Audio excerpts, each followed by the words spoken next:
instructions have also been provided on the website of the SAU 21 office at www.sau21.org. C, providing a mechanism for the public to alert the public body during the meeting if there are problems with access. If anybody has a problem, please call 603-926-8992 extension 103 or email at revans@sau21.org. D, adjourning the meeting if the public is unable to access meeting. In the event the public is unable to access the meeting will be adjourned and rescheduled. Please note, all votes that are taken during this meeting shall be done by roll call vote. Rhonda, can we do the roll call? I'd be happy to do roll call when I unmute myself. Greg Merrill. Here. Greg Parrish. Here. Mark Lane.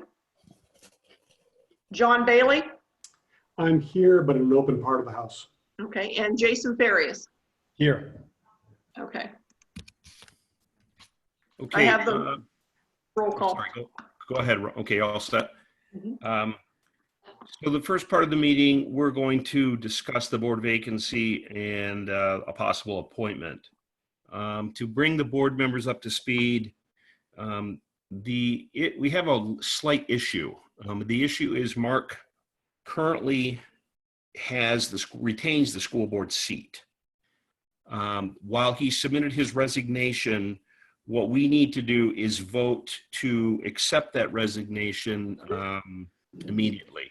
Then we can proceed forward with the interview of our candidate and then eventually make a motion if we so do so. That being said, I would like to make a motion to accept the resignation of Mark Lane effective immediately. Can I get a second? I'll second. Rhonda, can we take a roll call? Greg Merrill. Aye. Greg Parrish. Aye. John Bailey. Aye. And Jason Farias. Yes. I have the vote recorded. Thank you.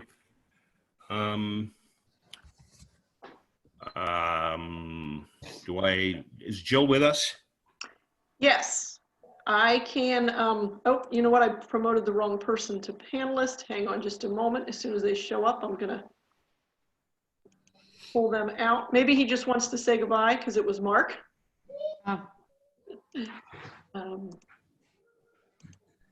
I don't know.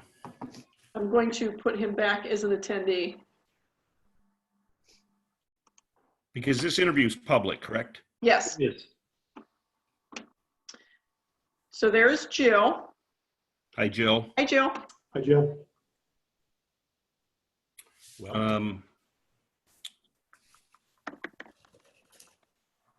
So Jill, part of the procedure here is to interview candidates for the role who are our single candidate.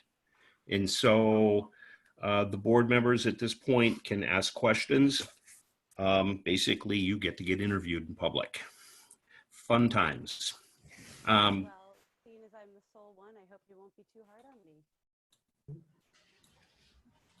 Jill, can you turn your microphone up a little bit? We were unable to hear you. Looked like you were talking.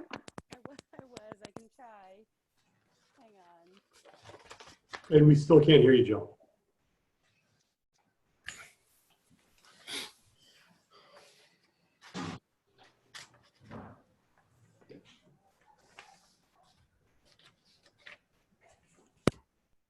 How's that?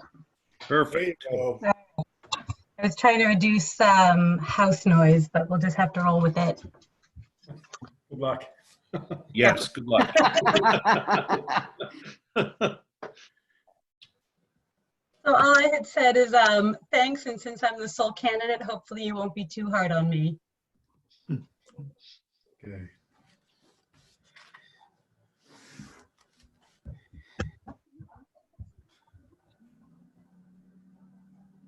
Jill's letter is attached to the agenda. Hopefully you all had an opportunity to read that.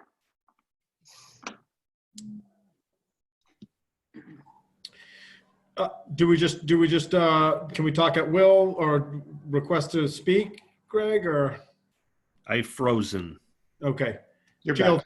thank you for doing this, for volunteering your name for this position, first and foremost. I know we've talked about it, but I just, it's obviously a very important position. You know that. But these are incredible times right now. I know you're aware of that. So with that, I just come this extra sense of responsibility, these and clear-headed thoughtfulness that I think you very much can bring to the table. We're doing things here. We're trying to plan for events and coordinate for future events that we just don't know. We can only plan so much, but I think we're doing an incredible job. And I just want to say that I'm thankful that you've put your hat into this ring here, because I think you're going to do a great job at contributing towards that.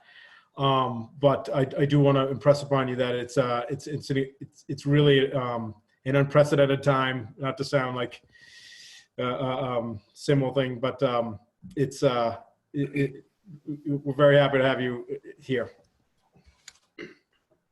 Thanks, Joe.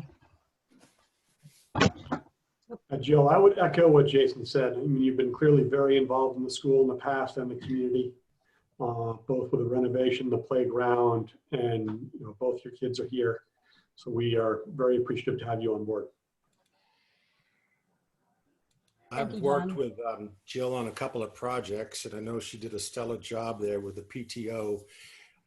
So I don't really have any questions. I just welcome her to the team. I think she'll be a great team member. So welcome. Although we haven't voted yet.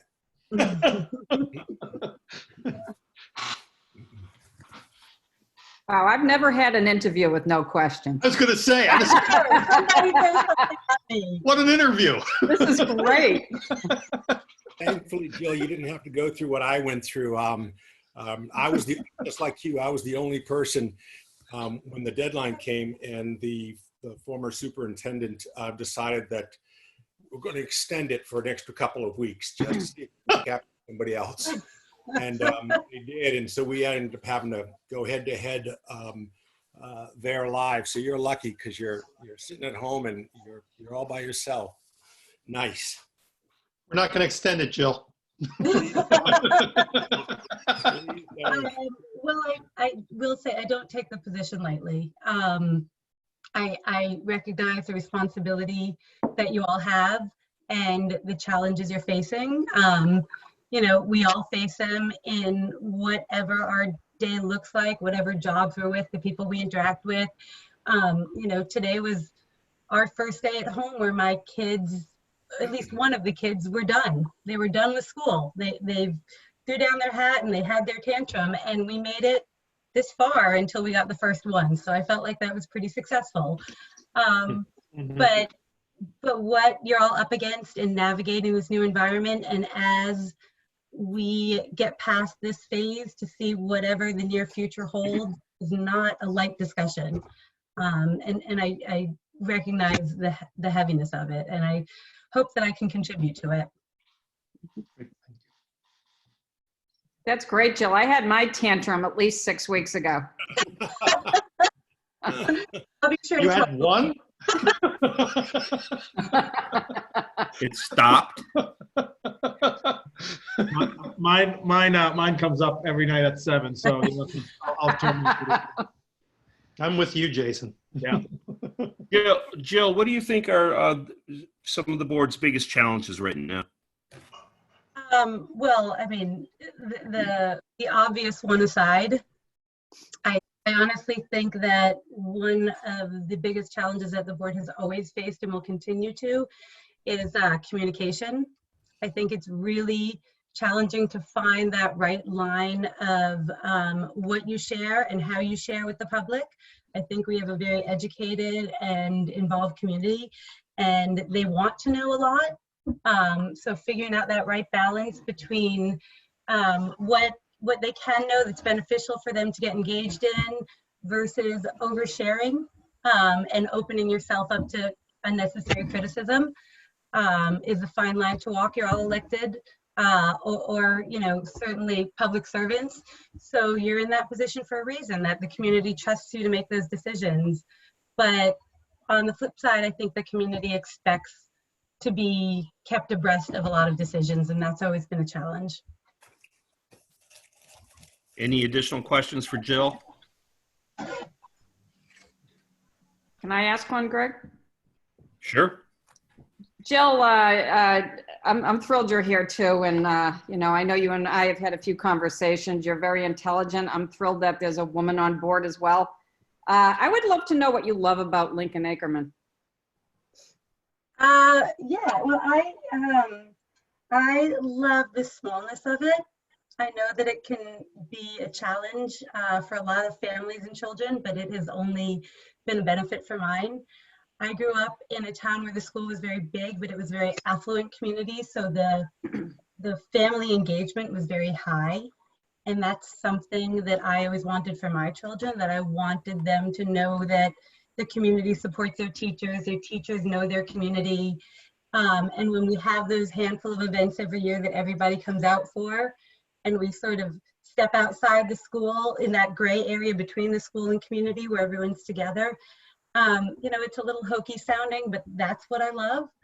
I love that, you know, my kids' teachers know us a little bit on a personal level, you know, and that I know the names of their kids. That means something to me. And that way we have a little bit more of a vested interest in seeing each other succeed. Thank you. Any additional questions? Just a quick one, Jill. How would you vote if it came up that we were going to put a new LED sign on the school? I think I'm going to need more information, Greg. Good answer. Really good answer. Good. Any additional questions? Okay, I will close the interview process. Now, Bill, Rhonda, at this point, a motion can be made about the appointment, correct? That's correct. Okay. I would like to make a motion to appoint Jill Swayze to fill the unexpired term of Mark Lane, expiring at the March 21st election. Can I get a second? I'll second it. Discussion. Welcome. Since there's no further discussion, Rhonda, can we get a roll call vote? Greg Marrow, Aye. Greg Parrish, Aye. John Bailey, Aye. and Jason Farias. Aye. Okay, so I have the vote recorded. We do have the school district clerk here. I'm going to go ahead and bring her in. She can go ahead and swear Jill in. And Jill, if you'd like, you can just join on in now. Before she okay. does that, Rhonda, Yes. I would like to acknowledge that this swearing in via Zoom is per the governor's emergency order number 38, pursuant to Executive Order 2020-04, as extended by Executive Orders 2020-05 and 2020-08.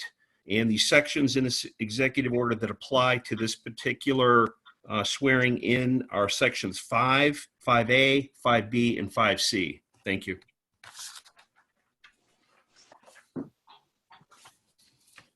And the school district clerk is Mary Non. There she is, Mary Garagiulo. Hi, Mary. Hi, Hi, Mary. good evening. Thank you for joining us. Mary and I have got to know each other pretty well today, communicating via email and phone calls. Through voicemail and emails, I had conversation with Bud Finch, and he's the Secretary of State. He would ask that someone verify that Jill is, confirm that Jill is who is being purported, because I can't see Jill. I will verify. Greg Parrish, Chair. Okay, all right, thank you. Jill, are you ready to take the oath? I am ready. Okay, please raise your right hand. Oh, I see you now. Do you, Jill Swayze of Hampton Falls, New Hampshire, solemnly swear that you will bear faith and true allegiance to the United States of America and the state of New Hampshire, and will support the Constitution thereof, so help you God? Yes, I do. Do you, Jill Swayze, solemnly and sincerely swear and affirm that you will faithfully and impartially discharge and perform all duties incumbent on you as a Hampton Falls School Board member to the best of your abilities, agreeable to the rules and regulations of this Constitution and the laws of the state of New Hampshire, so help you God? Yes, I do. Well, congratulations, Jill, and welcome aboard. Thank you. Thank you all very much. Rhonda, Happy to be here. can you give Jill my email so that we can touch base and sign this document officially later? I can absolutely do that. So All right. Jill, you and I will be in communication, and we'll get you set up with an email and everything. And all right. Thank you, Mary. Congratulations. Thank you, Thank Mary. you, Mary. Thank you, Bye-bye. Mary. Thank You're you, welcome. Mary. Bye-bye. And Jill, can I, Rhonda, oh, sorry. 1 second, Bill. Rhonda, Yep. does that second document that Jill signs, do we need to create that, or is that already in existence? That second document I think you're referring to in that order number 38. I believe Mary and I had talked, and I think she ran this by the Secretary of State's office. The minutes from tonight's meeting will serve as a legal Okay. record that this took place. Okay, that's right. We talked about that as well. Okay, thank you. You're welcome. Jill, welcome aboard. Thank you. Thank you, everybody. Looking forward to working with you. Excellent. Jill, I was just going to say welcome, and we'll be in touch to sort of schedule a, I guess, an online orientation with the SAU staff. And I texted Rhonda, but I don't, so the School Boards Association has scheduled some online orientations for new members. I don't know if they've both been held, but we'll check and see whether they have. Two of the two new board member orientations, the last one was just last night. Okay. They did have two right to know orientations, and the Okay. other one of those is tomorrow evening. Okay. So I know it's short notice, but I can certainly send you the information on that. And we'll also check and see if they recorded those new member Yeah. sessions. I believe they were. Yeah, those are great. They do a great job. That is Jill, that is such a huge issue statewide. So honestly, to get up to speed, I highly recommend that you put that high on your list. Great. I And would fair. agree with I would agree. Great, thanks. Thank you. Okay, the next item on the minute on the agenda is the minutes from our April 14th meeting. Anybody have any questions or comments? Okay, seeing there are no questions or comments, can I get a motion on those minutes? I'll make a motion to accept those minutes as presented. I'll second. Can I get a second? I'll second. Any discussion? Rhonda, can we do a roll call vote? Yes. Greg Merrow, Aye. Greg Parrish, Aye. John Bailey, I have to abstain, Rhonda. and Jason Ferry. Oh, I'm sorry, you're abstaining? Correct. Okay. Jason Farias Aye. and Jill Swayze. Abstain. I haven't read them. Okay, thank you. I have the vote recorded. Thank you. Financial report. Hi, Matt. How you doing? I'm doing well, thank you. So we so included in the pack on board docs is the year-to-date expenditure and revenue reports. As you're aware, I've indicated previously that we are recognizing some cost savings due to the remote learning environment. This includes transportation, so our regular transportation, our athletics, field trips, our transportation for students with special needs, as well as other accounts such as spring extracurricular stipends, our heating fuels, electricity accounts, supplies, postage, copiers. So this has resulted in savings overall for the budget, despite the fact that, as in previous board meetings, I have mentioned that we were over budget on special education by approximately $200,000. So looking forward to the year end, we are estimating that we should finish the year with approximately $175,000 in unexpended funds. As you recall, at the as far as our most recent ballot initiatives, we did have expendable trusts totaling $100,000. So we do anticipate fully funding those expendable trusts. Additionally, we will be returning the warrant article funds for the gymnasium renovation in the amount of $50,000. So all told, we will fund the trusts fully, and we'll be returning to the town. At this point, we're looking at $150,000.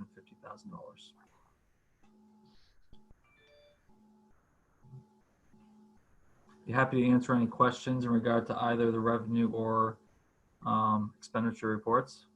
Matt, does that mean that we would be, the school itself would be on the hook to pay for any renovations for the gym?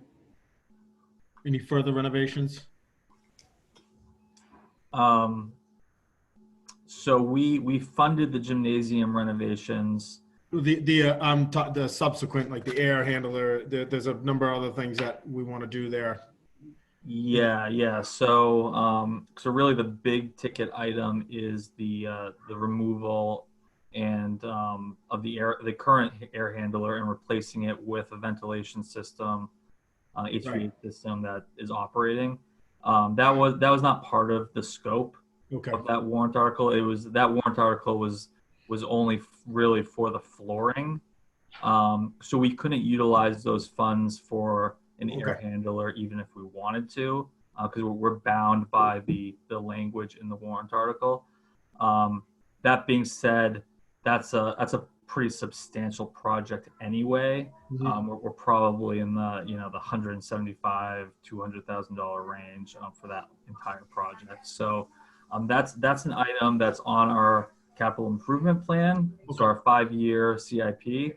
And it's certainly something up for discussion for future budget years. So. Got it. Thank you. Matt, you kind of cut out on me, and it's probably me.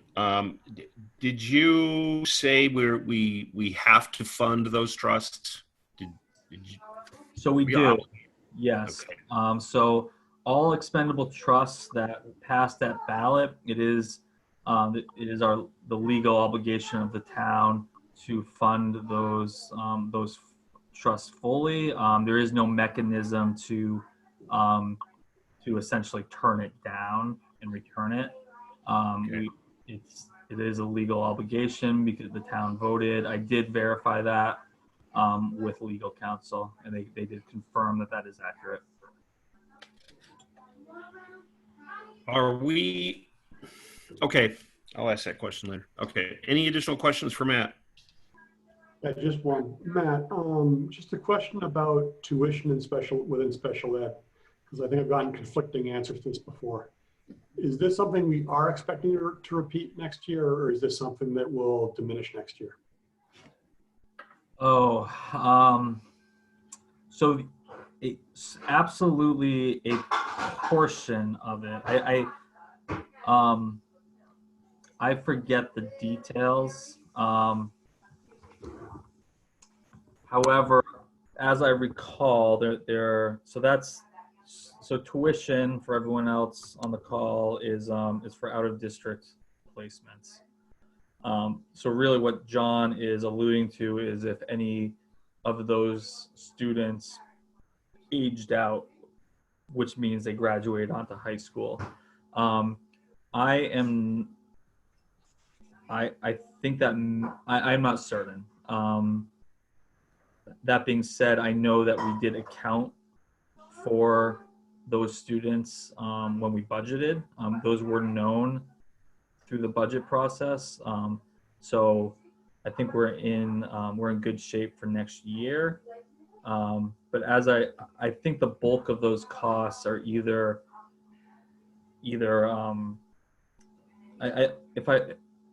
I will confirm, but from what I recall, one student is aging out, but we're gaining another student. Okay. So it's essentially the same. I will verify that though. Thanks. Matt, did we recognize any cost savings with this pandemic with the tuition? No, so all services have been provided through this remote environment. So any students that were out of district are continuing to receive services via that institution remotely. And Caroline, are we satisfied with what they're providing remotely? We are, and it's important that we keep their placements intact. So, you know, much like we have, the placements have worked hard to create remote instruction. So that's something that, you know, is important for those students too, for them to have a consistent experience with the teachers who they've had all along. And out of district placements are participating in telehealth sessions. So their related services are providing that, as well as into the summer. Okay. The cost Okay, savings thank you. at this point for some placements are transportation. Yeah. Okay. Thank you. Any additional financial questions for Matt? Thank you, Matt. We'll move on to section 5, public comment. I'll open the floor or the airways to public comment.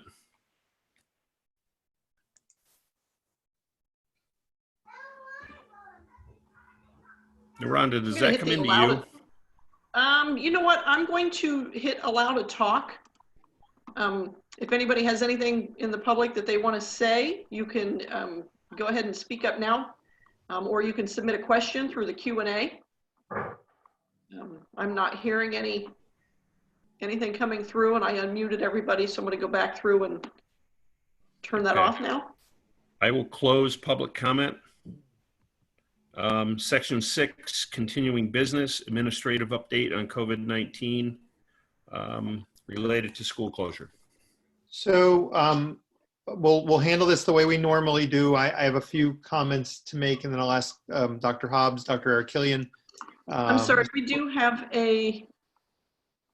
we just got a comment that was, Mark was congratulating Jill. Yeah.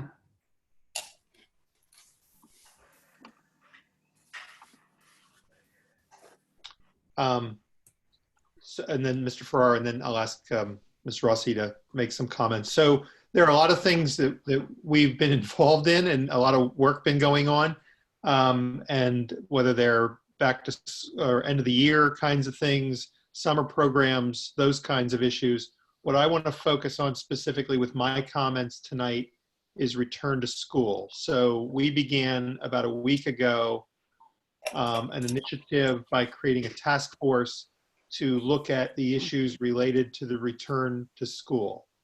We published a structure and task force membership covering all of our schools. We started meetings this week of the task force and those various working groups. And our goal is to have a report spelling out sort of the recommendations and issues that we know we're going to have to deal with by mid-June. We're then going to ask our buildings probably around the beginning of June to begin working on the specifics of those plans to their buildings and have those done by June 30th. We've created 5 different working groups, one around crisis response and social emotional support, one around returning to instruction, one regarding post-secondary response in terms of supporting our seniors and next year's seniors in the work that they're going to do in their world being changed in terms of college or work or the armed forces, those efforts. Technology and operations are the others of those working groups. We are anticipating that we're going to get some guidance from the Department of Education. However, they just announced their task force at a state level today. Their report, they're promising by June 30th. And unfortunately, like many of the things that we've received this spring, whether it was around graduation, whether it was around summer programming, which we don't have yet, their reports, their advisories have been late and not terribly helpful because we're getting them after we need them. And the last thing I want to say specific to this is that we're going to do regular updates to boards and communities through our forums, through our joint board meetings, through your individual board meetings. And so I want to get in a little more detail on what we're actually doing. So we're largely looking at 3 different scenarios that we expect might be what we're encountering come the fall, and all of the things that come with those scenarios. So first is, a return to school on time. But what we know is that even if we return on time, given what we're seeing from the CDC and others, that we might be faced with needs for masks and other protective equipment. We might be faced with social distancing requirements. We might be faced with testing requirements. We might be faced with a whole myriad of potential issues that we'd have to deal with in terms of returning kids to school. And so what do all those things mean, even if we come back on time? And I want to come back to that in a moment. The second scenario is we start out in a remote learning environment, much like we've done now. And you'll hear Dr. Hobbs talk about what we're doing to sort of look at this effort, do almost a post-mortem on this effort and figure out what went well and what didn't work so well and what we would have to do differently were we in this position again come the fall. And the third is really the one that keeps me up at night, which is this sort of the idea of rolling closures, which a lot of the medical people, a lot of the reports we've seen have suggested maybe where we actually end up, that we are back for some time and then we're out, and we may be back and then out on multiple occasions, given hotspots that develop in certain parts of the country. And so we're taking a look at all of those scenarios and more. Parents who are not comfortable with sending their students back, should we open? Staff members who aren't comfortable with coming back given their own health conditions or health conditions of people and their families. All of those things we're trying to take a look at in terms of these scenarios and be prepared on some level for. We're hopeful that the state will provide us with some help on a number of these things. I mean, if we're coming back and we need masks, we can't imagine that we would be alone. And we know that the governor recently authorized the purchase of masks for businesses in the state. And there are a number of superintendents who've already advocated to the commissioner, I'm among them, to say that I think the state should do a like purchasing for school districts. If that's going to be a requirement, why should we be out there buying these things on our own? We should be doing it in some other way. And so, all of those things we're going to try to tackle through this effort.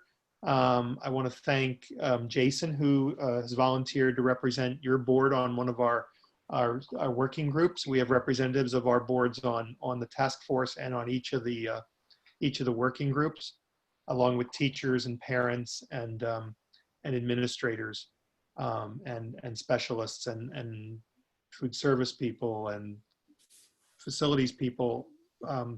We're trying to be really inclusive in involving people. So that's a major part of the work over the coming months, is to try to lay out some scenarios under which we would return. So I'm happy to try to answer any questions about that, or I can turn it over to Dr. Hobbs for his report. Bill, it's Greg. I have a question. And as we enter budget season this fall, yeah, will uh, will the schools, will the districts, the SAUs, will they have a better idea or any idea at all of how we may need to budget for this in our next budget cycle? Oh, I think so. I think by the fall, I mean, there's going to be some monies, you know, that will support some of this for next year. And Matt will talk a little bit more about that. There's some CARES dollars. Okay. There's actually discussion today about a second round of federal dollars for these efforts. There's FEMA dollars. They won't be large for a district like yours, but there will be some. But yeah, we're gonna have to be able to put some of those contingency plans in place. And again, I know Matt will talk about the discussions we've had with officials in your towns about how they see the situation in terms of tax collections and budgets, you know, in terms of this coming year and future budgets. And we're trying to work with all of that. So yeah, Greg, I think we will have some better idea of what we're facing by the fall.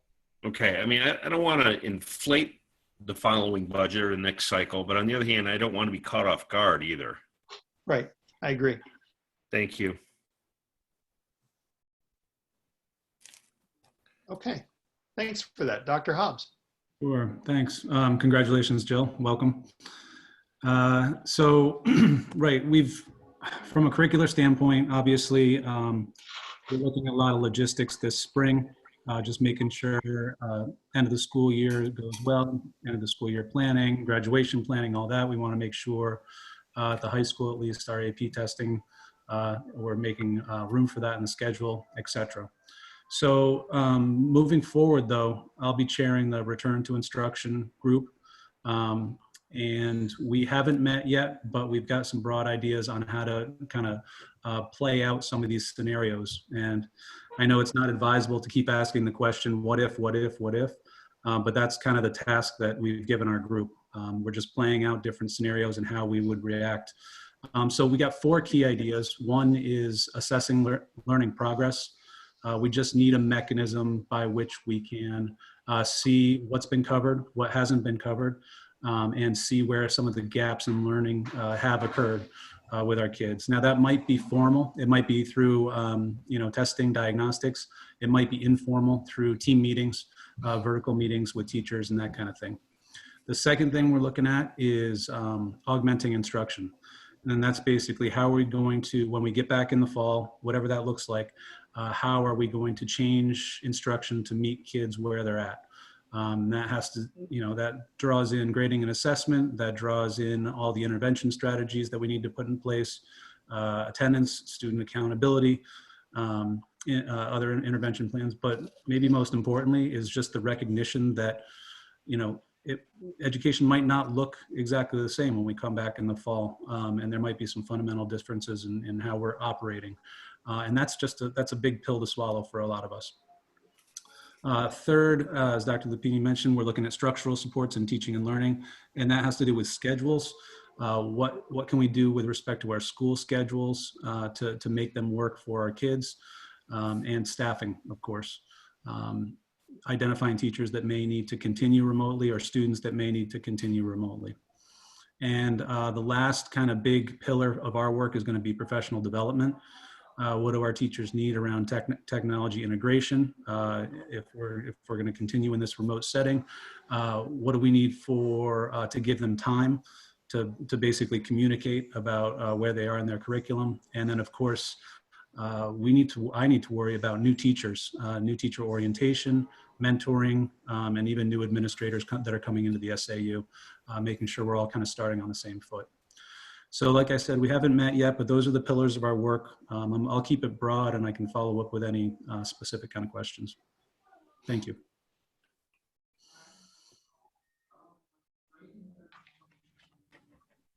Dr. Killian. Thank you. So I'll start with how I'm contributing to the return to school task force work. I'll be chairing the crisis response working group, and we are focusing on how to create a climate of caring and prioritizing that for staff, because as staff are moving back into working with kids, they too have been in a traumatic experience. And what we know is that when teachers are stressed, there's scientific evidence that they can create stress in kids. So we're going to be focusing on teachers, gathering resources, and working to create a common language to support that new climate with some consistent communication. I'd also like to give you some updates with regards to some other pieces we're working on. In special education, we are, as I've mentioned before, we're planning for remote instruction to continue through the summer. Given the restrictions that are in place now, we anticipate that that's going to be essential for students, particularly for students who are often our most vulnerable. Teachers are stepping up. Directors are currently planning in the throes of planning for that remote instruction this summer. With that, we'll continue our meal program throughout the summer. We're also planning for any changes that we may need to consider going forward as far as staffing the delivery vehicles and facilitating that work at both of our sites, Winnicott and Seabrook. But we're very grateful that that can continue through the summer. Last week, our McKinney-Vento Homeless Liaison State training was held. We held that training. It was supposed to be a training in Meredith, New Hampshire, all-day training with guest speakers, but we still held it with a guest speaker to an expert in our McKinney-Vento laws and challenges during COVID-19. So we had, I just got the real number, 75 in attendance at that session. So liaisons were able to have a discussion and cover local challenges and questions and answers and self-care for homeless liaisons in this unique time. And then finally, I just wanted to give an update. We sent out a wellness survey to staff a couple weeks ago, and we were encouraged that the majority of staff reported being good to okay, not fair to poor. So we were very happy about that. This was our social emotional leadership team that reviewed the results. The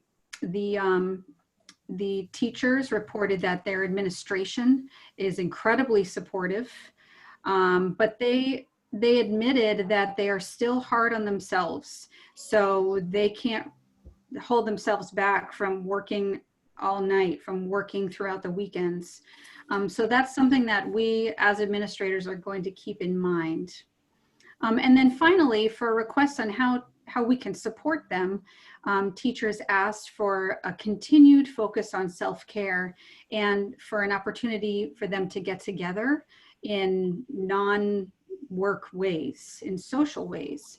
So we put out a request to all our educators to see who would like to host a wellness session, a self-care session.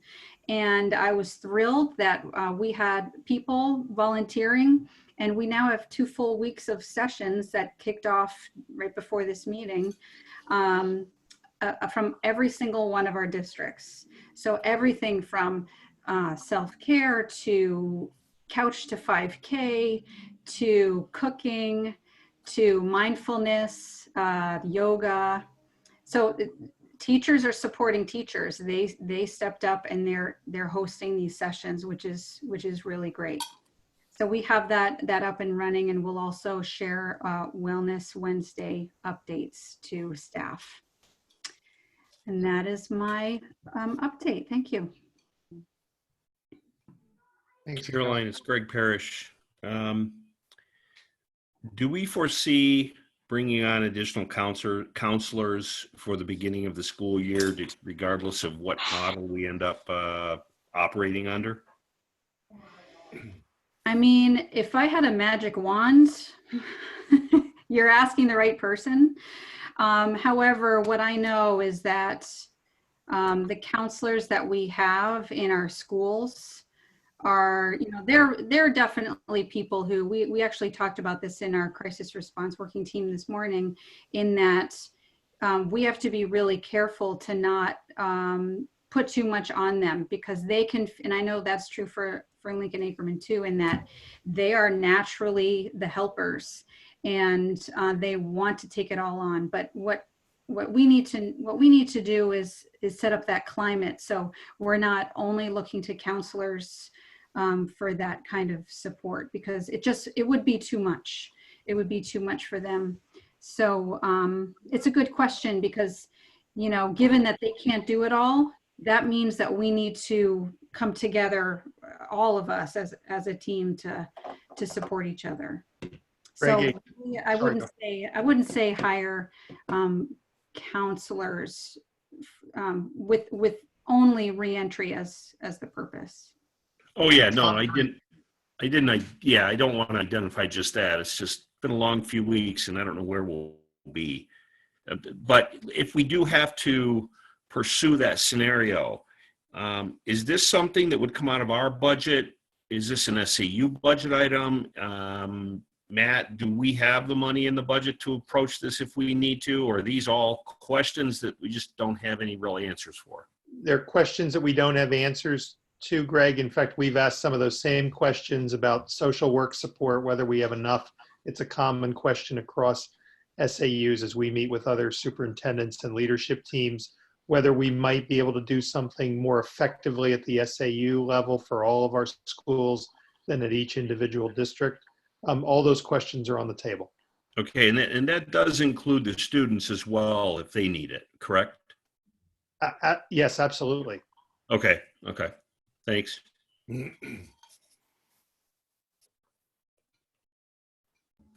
Mr. Farrar? I have a question. I guess, Dave, this might be best suited for you. Are you considering offering, I know there was mention of extra work or extracurricular work offered for special needs this summer. Is there a consideration of that being offered for just mainstream students as an elective if they choose so, just to get some extra work under the belt before they enter the next grade?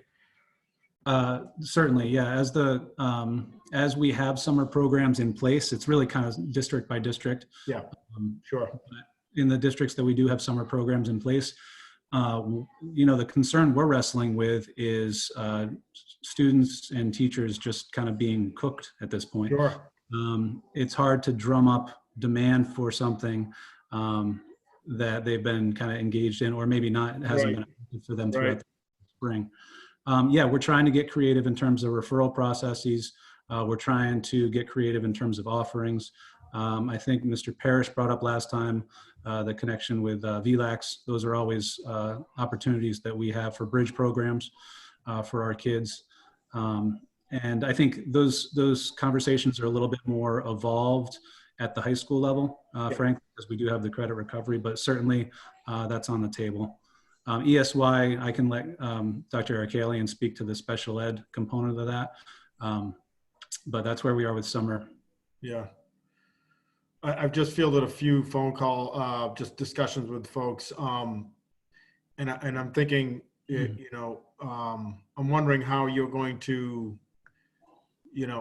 obviously you're thinking about this all the time, the assessment process for students. And I know that just must be just such a wide range for kindergartner versus a junior in high school. I guess if we could focus on just the LAS group for a moment, like what are your thoughts on how that's going to look at this point? And I know is it a mix of verbal, classical testing and that sort of thing, and I guess when also, so those parents can say, hey, my kid can't do, isn't up to snuff with algebra, and they're going into freshman year and I want them in algebra honors and they're not meeting that level, just as an example. Yeah, we're thinking we're having those discussions Yeah, quite a I lot. can imagine. I think I'll go after kind of the fall diagnostics. So one of the things that the NHSAA, the School Administrators Association, is pushing against is looping us into a formal statewide standardized test system this fall. I think from a teacher's perspective and from a school perspective, you're just not going to want to devote the kind of time and effort to a large comprehensive kind of testing movement. That said, we have a lot of tools in our tool belt in terms of just local classroom assessments. We have, we've got Dibbles, we've got some people doing the STAR assessment. We also have, they're calling it a modular assessment, and it's based on the statewide test for ELA and for math. But what it allows you to do is give a kid a link, and they go on, and it's a half-hour kind of a diagnostic process. It's not formalized through the state, but it's something that we have access to. Okay. And you can get immediate feedback, or your teacher can get immediate feedback right there. I want to tread lightly on the assessment piece, though, just because one of the key pieces of feedback that I'm getting from teachers is, look, just give me time, give me a conversation with my peers and with students, and we'll see where we are. Specifically to the algebra question, we have pushed any of those confirmation tests back into the fall, if at all. Recommendations for algebra and geo honors and all that are going to stand the way they were. Luckily, we had those recommendations prior to our remote learning move, so we're going to stick with those. Okay, that's good. Great. Thank you. Yeah, thank you. All right. Matt? Oh, no.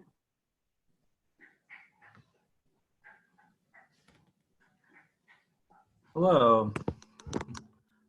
So as we look forward to this next fiscal year, Dr. Lupini and I have met with our town administrators in each of our respective towns, over the last 2 weeks.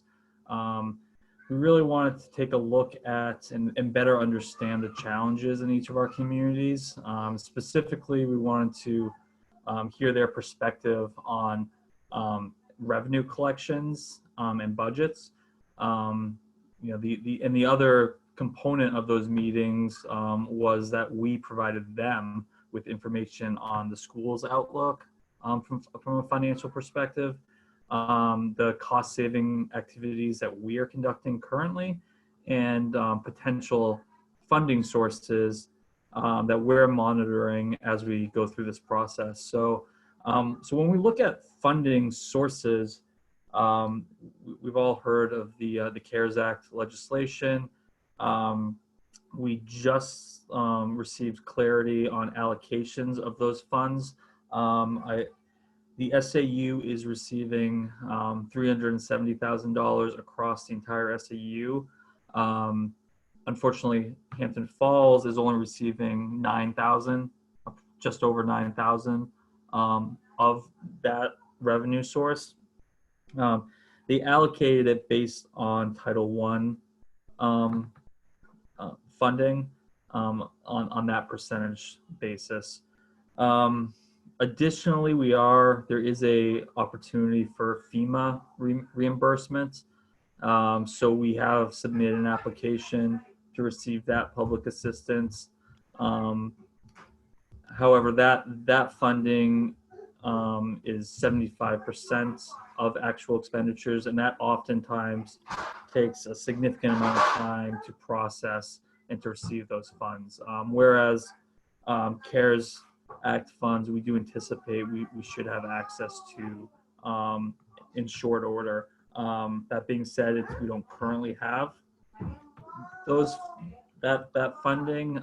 It is being held up at the federal level, but we hope that's resolved shortly. So as we discussed the finances with the town administrators, we did find that a common theme was that there's very little certainty as to how this is going to affect revenue collection. All of our towns are analyzing the data. There's a number of factors that they're looking at. However, there's really no model that can accurately predict how they will be affected until they actually start receiving, collecting those revenues. That will be in the July, after the July 1st due date, collection due date. They have all committed to us to stay in touch. We have scheduled follow-up meetings, some on a monthly basis, some we're waiting until after July 1st. And upon gathering that data, we should have a better idea of how our towns are faring. And at that point, we will certainly report back to you all. So as we look forward to next year, as we've mentioned, we do anticipate additional costs. With whatever the model is for reopening schools. So we are working with each of our principals to really reassess our budget assumptions, and look at our budget priorities. Because as we better understand what we need to invest in there, to Greg's point, we will need to determine where we find that money, because it's not there currently. We are hopeful for more stimulus funds. However, if it's structured in the same manner as the first round, it's unlikely that Hampton Falls will receive a good portion regardless. So we're looking at our budget priorities and use that as a lever in case we need to make investments in other areas, whether that's for PPE, disinfecting, additional supports for our students, social work, etc. As part of this Return to School initiative, I will be working on the operations working group alongside Jason Farias, who has agreed to join our group. And we'll be looking at developing some recommendations regarding our transportation, food service, facilities, and athletics. So finally, I just want to again mention our free food service program that we've been providing our students across the entire SAU. And I do want to thank you as a school board for approving continuation of the program through the summer.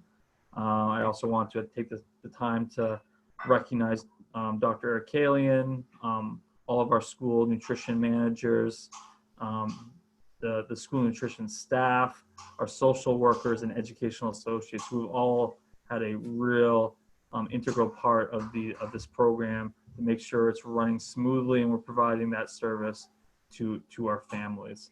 I'd also like to thank or recognize the SAU 21 community. We did set up a fundraising campaign to supplement those costs for the food service program, and the outpouring of support has just been incredible. We've already received over $10,000 in donations, which is really, really important. We're currently serving approximately 300 families across the SAU.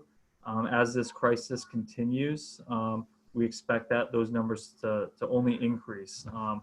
We're estimating 400 through the summer, and I will say that we are offering this program to all students and all families, regardless of financial need, because all of our families are struggling. They're all balancing work commitments. They're balancing meal preparation, assisting their students with their workload at home, and just trying to get through this crisis. So we are offering these meals to all of our families throughout the SAU. So So thank you to everyone who supported this program. So I'd be happy to answer any questions about any of these topics.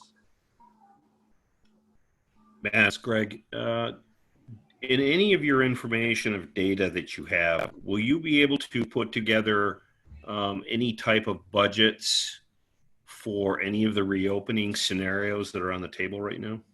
Yeah, so part of these working groups' charge is to develop estimates of costs for each of these scenarios. So Okay. that will be part of this, of this exercise. Okay, thank you. Ms. Rossi? Well, I would start by saying that please know that Lincoln Ackerman plugs into each of what everybody has said. And I am a part of Caroline's group, which is the group dealing with crisis response and mental health. And I will say that the Lincoln Ackerman staff has engaged in a lot of this work already in the last 2 years. And I think the fruition of that work has really shown up in this crisis, and they have really teamed together. There's been a lot of teamwork. There's been a lot of support. As most of you know, there's been a couple of staff members who have lost family members during this, and the support among our staff is very, very strong. So I think that's been incredibly helpful. At the schoolhouse level, I will say that I'll start with the bookends. I had a meeting today with Amy Middleton, and we're getting ready to welcome in kindergarten folks. We still have people registering. We had 2 more this week, so that's a really good sign. So we're actually planning, we were hoping not to do a remote thing, but since now that we have more guidelines, that's the way it's going to have to be. So we'll do that. She is unable to do it between her family life and teaching. So we're going to wait till after the June 4th period and get an email out to all our parents, those parents this week, and then have an online welcome with them from probably the 3,000 foot view, and then have another one with them probably the 2nd week in August that we'll plan. We're also dealing with the 8th grade, planning with 7th and 8th grade teachers. And now that we have additional guidelines there, we're going to finalize some end of year type of graduation, not so in person, with them. I know 3 of you have 8th graders, so I don't want to say too much because we do want to have some surprises. We hope it will be nice. We feel for this group of kids, as all of the parents and teachers of 8th graders and seniors in high school are, and college kids too. But we really care about this group. We have loved them for 9 years, and we're going to make it as special as we possibly can under the circumstances. On a nuts and bolts level, we do see light at the end of this tunnel. We did hit a groove, and David, you nailed it. I do think teachers are feeling very tired with this, as are kids. So I think people have really hit the limit with this. And so over the next 3 weeks, between wrapping up a school year, and then we're also figuring out ways for parents and kids to do a pickup of all the belongings they left in their locker that Friday, the 13th in March. Also to get some computers back from the kids so that we can get them reconditioned to use again in September. They were all brand new, so we should be in good shape there. Also, just to echo what David had said, we all need to take a big, deep breath when this has ended, and then as a staff really assess what did we do well, what didn't we do well, what can we improve, what types of supports are in place, where did we need more. We have a big different type of assessment that is ahead of us. And then I think an even bigger conversation among the staff and I and all of our support folks between special ed guidance and our nurses is going to be very key in a lot of this. When we return, really assessing without overdoing assessments, where are kids at and how are we going to meet them right there. There's nothing punitive about our report cards coming out, and David did put out a nice letter about that. We have agreed to a way SAU-wide. It is a little bit different, but we hope that our transition meetings are diagnostic so that we can really help the child out where they're at. A lot of families are struggling. You know, I wrote out a Mother's Day note to folks, and I wrote out a teacher appreciation note, and I did ask parents, could you reach out for Teacher Appreciation Week? Can you explain to your children what it is? And a lot of teachers last week received a lot of really beautiful notes from children. So I think that was a real boost. So all those little things are really helpful. Families continue to reach out to both myself, Melissa McKeon, our special ed director, and our guidance staff, as well as our nurse, and really being very honest with us and very real about what's happening in their family, how they're handling things, how we can support them or not. And sometimes it's just, we need to take a break, and that's okay. You know, we have tried to really work with families with a lot of compassion and understanding. And I'll be honest with you, as an administrator, between our parade and looking at Hampton Falls from that viewpoint, and also from talking with parents in a very different way through this, I will never look at being a principal this way again. It will always be different for me. I think it will be better. I think it's more personal. I think it's more human. And I think in the end of all of this, I think we're going to be a much better school. And I hope we get back there, though. It's just Soon, hope. Yeah, I really do. I just think that our staff has learned so much about the way we're educating, and there's a lot of good points to some of this that we can take with us. What children are saying to us, there's a lot of different types of pieces of communication, executive function, social emotional learning. There's just a lot of different pieces there that when we really sit down and assess, we'll move forward in a much stronger way.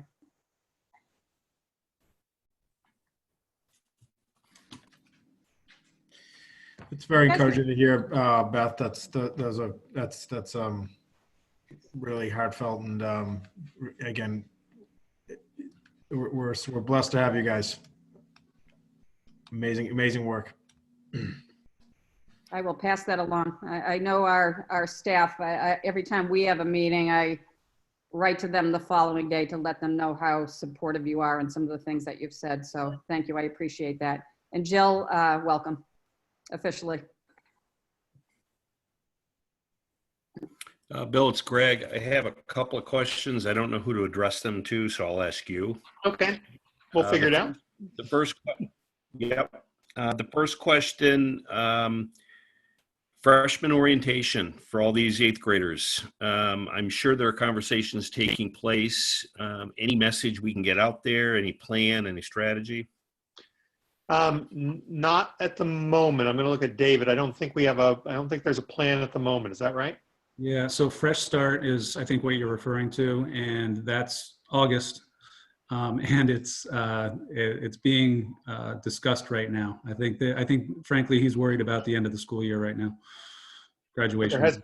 There has been some discussion about how we can do that remotely, yeah, if necessary.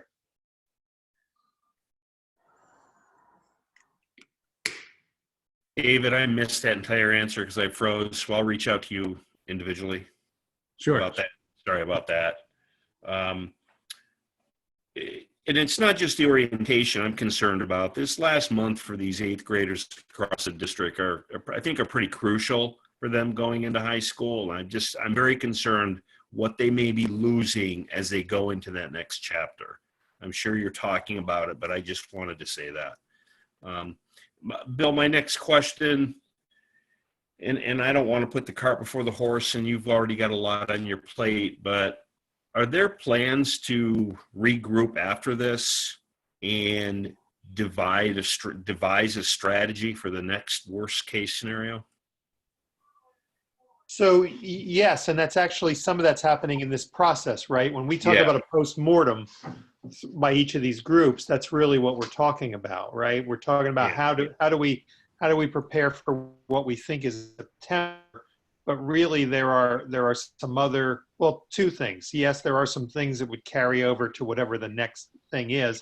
And second of all, there are some things that we will take from this that we will incorporate into practice, right? I mean, I'll give you one example. You hear more conversations about ELO kinds of experiences being broadened and actually taken into middle schools. Secondly to that, you hear more discussion about, are there some courses at the high school level that we should be doing that should be more hybrid courses, that is, have an online component and a face-to-face component. Yes. And I think you're going to see a lot of conversations like that. I know you will in our SAU, because we're already talking about those things.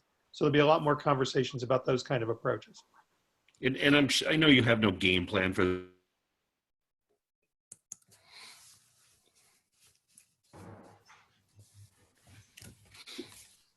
So I didn't hear that, Greg, but what we do is we have a game plan to develop a game plan, right? And that puts us ahead of most, right? That we actually have a structure set up to actually look at these issues, and that puts us ahead of most of the other districts that we're looking at. Thanks. Any additional questions for Bill or his team? I've got a quick one, Bill. In your conversations with the commissioner and other superintendents, I know that on the national level, there's been, particularly recently, a lot of discussion about pushing forward with opening the schools because, quote, kids aren't affected by COVID-19 like adults and people with compromised immune systems. So have you been hearing, and is there any sense that there is a push to open up schools before we're really ready? No, and the superintendents have been pretty firm with the commissioner on that issue. No, I haven't heard. We have twice a week calls with him. That's not been our discussions at all. That's good. Have you mentioned, or have you heard mentioned this new sort of thread that we're seeing in kids with COVID-19 called the Kawasaki? Okay. Yes, we've had conversations about that in the last couple of days, and yes, yeah. Okay. I'm glad that you're not getting the sense that there's an all-out push to do this before everybody's prepared, because I think that's what you're hearing in mainstream media anyway from the national platform. It is, and we did get some of that push, in some parts of the community around, well, less 8th grade ceremonies, but on graduation. And so we've been very direct in terms of the criteria that needed to be in place for any kind of ceremony. That, it's terrible to have those conversations with high school seniors and tell them that we're probably not going to have a face-to-face event like they had anticipated they would have. Because there are these markers that we need to hit to make sure that we can keep people safe, because that's the #1 criteria. And so we think we've come up with something. Bill, I met with Bill with the seniors yesterday, with the senior class officers.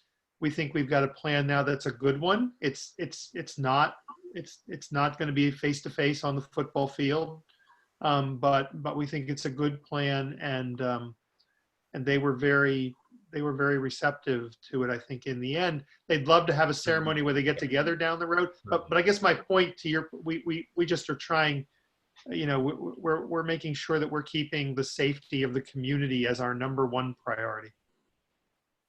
Great, thank you. I look forward to hearing what those ideas are, how we're going to do this. Me too.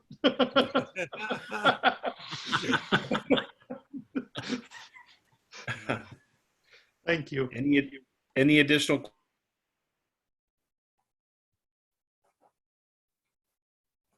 Lost you again, Gregory.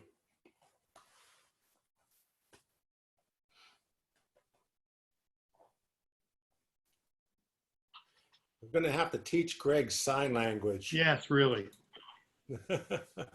Can we, hey, Matt, serious question. Is there any funds left over to get, switch Greg from dial-up to Yeah, actually right. modem? Yeah. We could take that No, offline, Matt. We need to have Yes, My hotspot. wife is in the other room laughing at that. So We have some free hotspots now. We, Yeah. we switched them over to dial-up so we didn't have to hear them. All right. it's Shelley's fault. Okay, federal grant. Moving on. Okay. Assurances, Matt?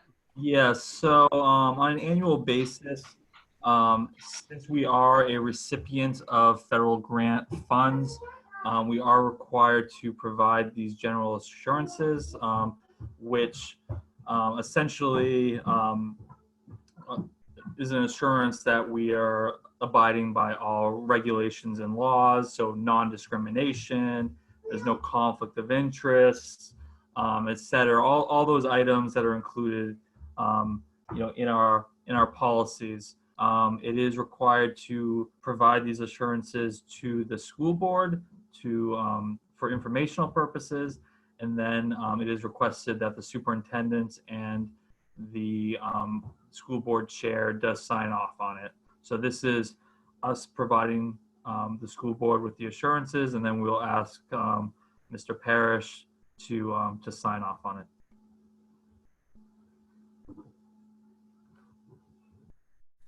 Any questions for Matt? Moving on, item B, NHDOE federal fiscal monitoring. So, so similarly, when you receive federal grant funding, there are periodic audits that are conducted by the State Department of Education. So that did occur in this case, and we did have recommendations to update our policies, which we are addressing via our policy committee.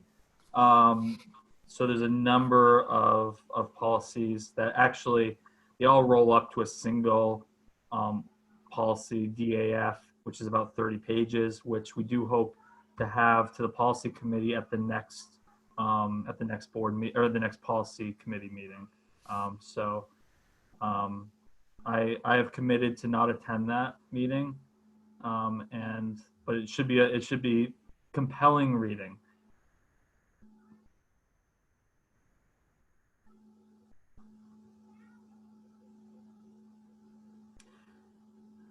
I think Greg is speaking. Right.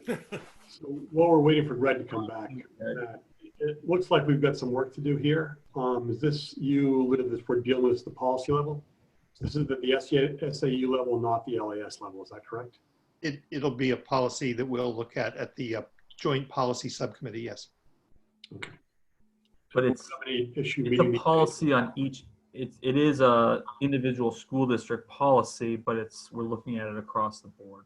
Right. Understood. So my only follow-up question is, will we have any issues meeting these deadlines? So there actually is not a deadline. We are required to respond within 30 days to let them know our course of action, which is that we're bringing it to the policy committee, which we've already done. We responded. However, they have not set an actual date for us implementing that policy. We understand that it's important. I mean, we identified this as an issue as part of the creation of the policy committee. So hopefully we will have this particular policy ready, in the next couple months for joint board approval. Thank you. Any additional questions? 2020-21 lunch rate price recommendations? Yes. So actually, before I go into lunch price recommendations, I do want to answer John's original question about the out out of district placements. We are dropping. There are two that are coming off the books. That being said, we're actually seeing an increase in price because we did not budget for this year's. It was unanticipated. So there is a delta there, but we are, it's a little over $200,000 next year's budget. So for 2020, 2021 lunch price recommendations, we bring to the board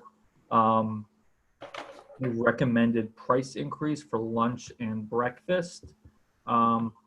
We are recommending an increase from $2.95 to $3.10 for lunch. This is a 15-cent increase. Additionally, we're recommending a 15-cent increase for breakfast from $1.50 to $1.65, which is in line with the USDA recommended price of $3.09. So we are asking for board approval to increase both those rates. Any questions for Matt regarding lunch price increase?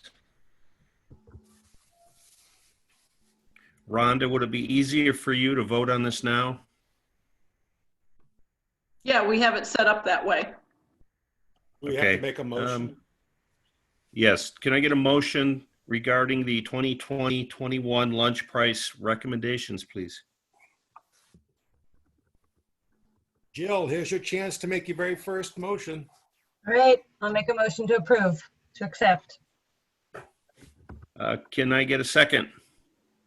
I'll second that. Can I take a roll call, or can you take a roll call, Rhonda? Yes, I will take the roll call. Greg Marrow, Aye. Greg Parrish, Aye. John Bailey, Aye. Jason Farias, Aye. Jill Swayze. Aye. Thank you. I have the vote recorded. Thank you. Electronic sign, Matt? Yes, so as part of our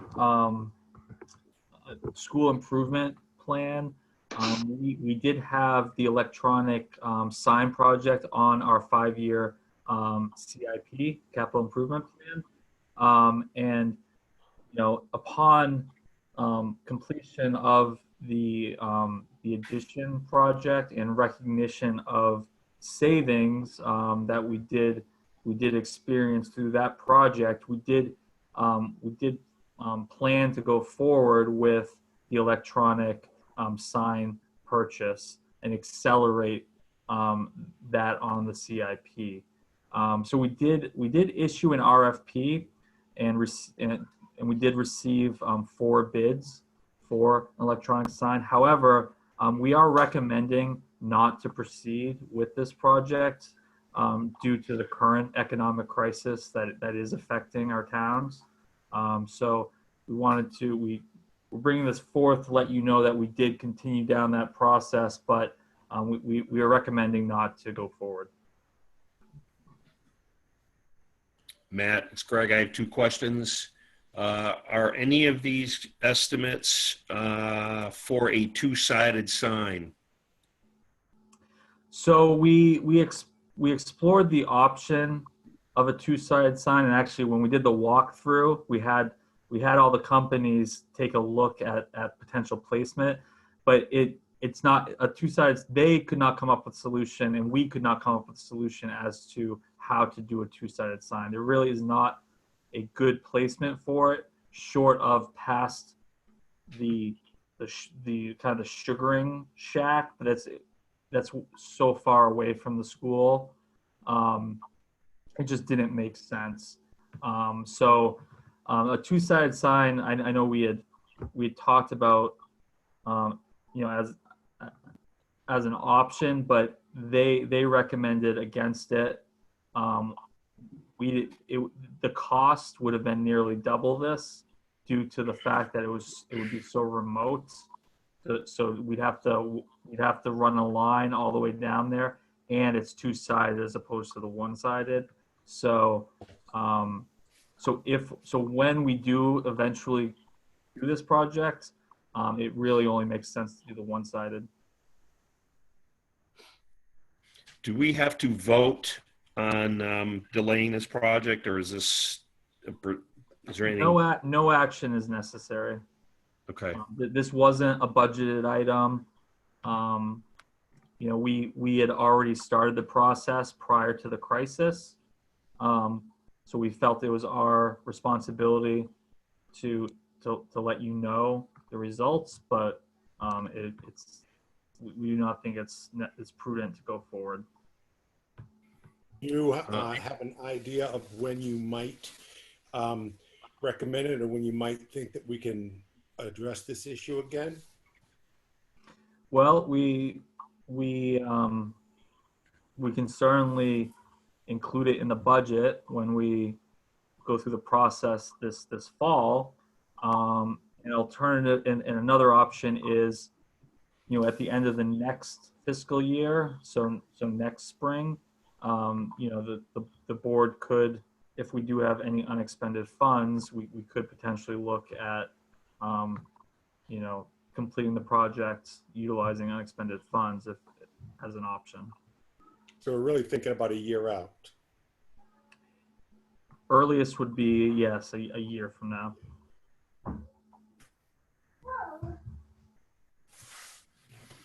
I've been supportive of this from day one when Greg brought it up, and I'm still supportive of it. I do think we need to delay this for right now, but the one thing I would like to ask the board to consider as we move forward with this is I'm a fan of a two-sided sign, so maybe we need to explore that. Greg, are you referring, so a two-sided sign that's oriented perpendicular to the road that, you know, in front of in Lincoln Ackerman, that's what you're talking about? That's how you'd orient it? Right. So the problem is that as well. I'm sorry, I didn't get that the answer. Sorry, I was just speaking for Greg because I thought he might be cutting out. But yes, you are correct. Two-sided sign would be perpendicular to the road. And I agree with Greg on this point too, that I think it's worth exploring a little bit further. Personally, I'm a fan of, if we're going to do this, I think we ultimately want to do it right. Right. As opposed to a half a solution and being moderately happy as opposed to really happy with the outcome. I can't stress that mindset enough. And I think you know where I'm coming from with that. Because I do. Yes, I agree. Matt, quick question. So this was we did not have the funds for this allotted. This is more of a. We did not budget for this. Budget, okay. We have the funds, but we did not budget for it. Like I said, we're going to return probably $150,000 to the town, but due to the current, you know, economic situation. Yeah, the optics. Yeah. Right. And I'll also note, I mean, I am more than open to some creative solutions to try to get a two-sided sign. The problem is with the way the road is oriented, there's really not a good location for it because it's one way, like that it won't be anywhere near the actual school should we want both sides of traffic to actually see the sign. So that's the problem. It's not that we're trying to go with a lower cost solution. It's that there's really no good spot for it that anyone has come up with. But if someone does have a good solution, I mean, by all means, we entertain a two-sided sign. Matt, I don't think anyone's saying that you're wrong. I think that we just want to explore it further. Yeah. Matt, when I did all this research on this a couple of years ago, you know, I took measurements from the school out to the middle of the road.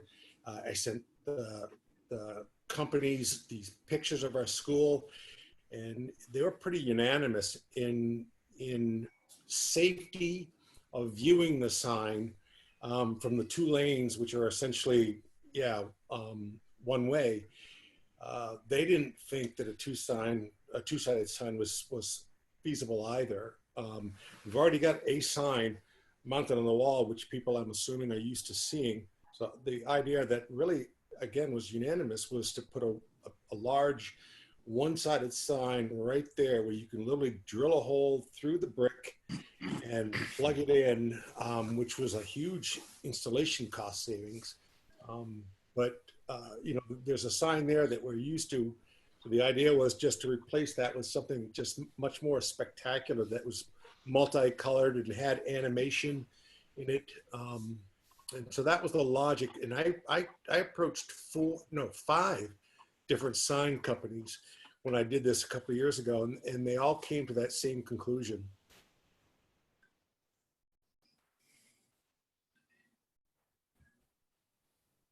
Unless we can convince the town to put it out on the green. Oh yeah. On the bandstand. Any additional comments or questions? My last question for you, Matt, and if you, maybe I missed it, I don't know. Our budgeted projects, are we moving forward with them? So any budgeted project we intend to move forward with. Okay. That being said, I did mention that we're in the process of prioritizing budget items. So we understand that there could potentially be costs associated with how we reopen schools, and there may be corresponding reductions due to those extra costs. So we're prioritizing those. We're going through that exercise now because obviously the funds need to come from some source. Okay, thanks. Bill, do we have non-public? We do not. Which brings us to the end of our meeting. Rhonda, did Just I let me- miss any votes? Greg, can I point out the Yes. calendar real quick? So Yes. just remember there's an OC meeting tomorrow night.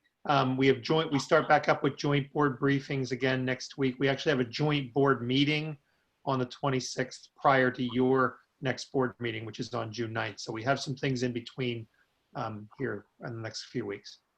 Thank you. Okay. Thanks, And also, Rhonda.